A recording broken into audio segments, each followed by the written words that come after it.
Finally రాజకీయ నాయకులు replace చేసిన ఏఐ. బేసిక్ గా ఏఐ రీప్లేస్మెంట్ అంటే సాఫ్ట్వేర్ ఇంజనీర్స్ లో, ఆర్టిస్ట్ లో రీప్లేస్ చేస్తుంది.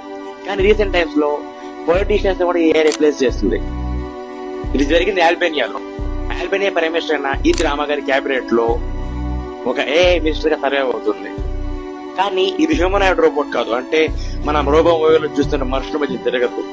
కానీ ప్రతి గవర్నమెంట్ వెబ్సైట్ లో ఇది ఇంటిగ్రేట్ అయి ఉంటుంది అనమాట. ఇదేమి అక్కడ జనాలు కొత్త కాదు. గత జనవరి నుంచి రకరకాల సర్వీసుల కోసం ఏఐని వాళ్ళు వాడుతూనే ఉన్నారు. అయితే రీసెంట్ టైమ్స్ లో ఈ ఏఐని మినిస్టర్ క్యాబినెట్ లోకి ఇంట్రడ్యూస్ చేశారు.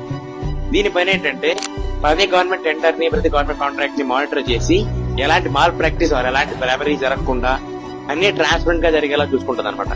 దీని మెయిన్ బెనిఫిట్స్ ఏంటంటే కరప్షన్ కంట్రోల్ చేయడం, దాంతోపాటు చాలా అక్రమాలు కూడా కంట్రోల్ చేస్తుంది. ఈ అప్రోచ్ ని చాలా మంది మెచ్చుకుంటున్నారు. కానీ కొంతమంది క్రిటిక్స్ మాత్రం ఒక మినిస్టర్ అంటే అబౌవ్ 18 years ఉండాలి, వాళ్ళు హ్యూమన్ అయి ఉండాలి, వాళ్ళ కొంచెం ఎమోషనల్ కాంటాక్ట్ ఉండాలని చెప్తున్నారు. ఇలాంటి ఏ మినిస్టర్ ఇండియన్ క్యాబినెట్ లో ఉంటే ఏం జరుగుతుందో మీరు కామెంట్ చేయండి.